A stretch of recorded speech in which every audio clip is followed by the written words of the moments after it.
Bonjour, je m'appelle Pierre Panet. J'ai été candidat lors des élections européennes sur la liste antisioniste. Je voudrais expliquer très brièvement pourquoi j'envisage de me porter candidat pour les législatives, bien évidemment sous l'étiquette antisioniste.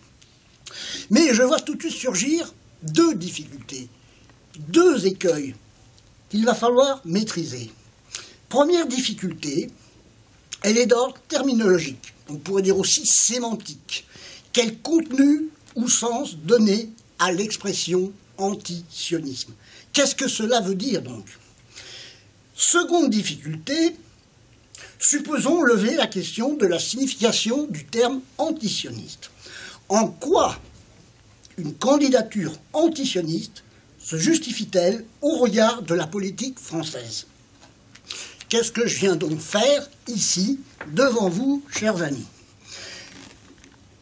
Je soulignerai aussi une troisième difficulté. Je tiens à l'évoquer parce que très souvent on me fait la remarque, Pierre, mais pourquoi tu es anti, pourquoi tu n'es pas pour?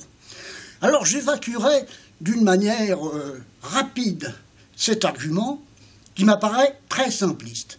Parce que quand une chose existe, à savoir le sionisme, cette chose appelle, depuis toujours, depuis Héraclite, depuis l'Antiquité, cette chose appelle son contraire, l'antisionisme.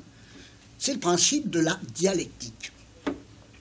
Revenons aux deux premières interrogations. Qu'est-ce que le sionisme? En quoi pollue-t-il la politique française?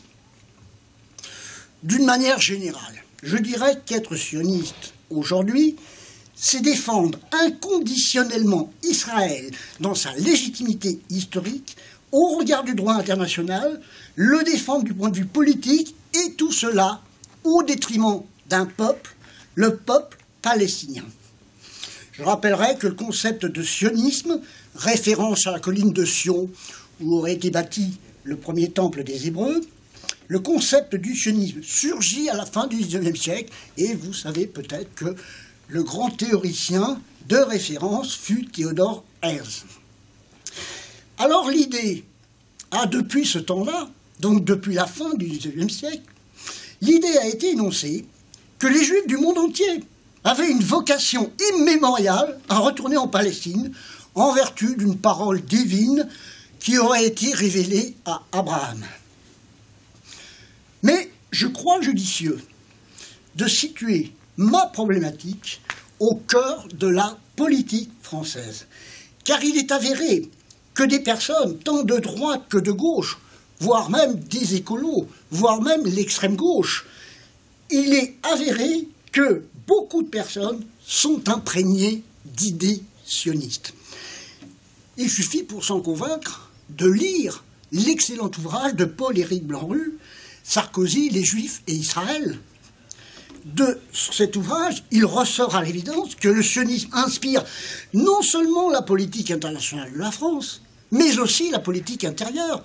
Et il est très fréquent de voir la LICRA ou le CRIF faire entendre leur voix à l'occasion de n'importe quel débat devant l'Assemblée nationale. Donc, aucun doute n'est possible. Faire acte de candidature pour les législatives sous l'étiquette antisioniste, c'est au cœur de la politique française, c'était au cœur de la République. Voilà comment je voulais justifier d'une manière très brève le sens de cette candidature. Bien évidemment, je me tiens à votre disposition pour apporter des précisions complémentaires. Merci et à bientôt. La campagne est commencée.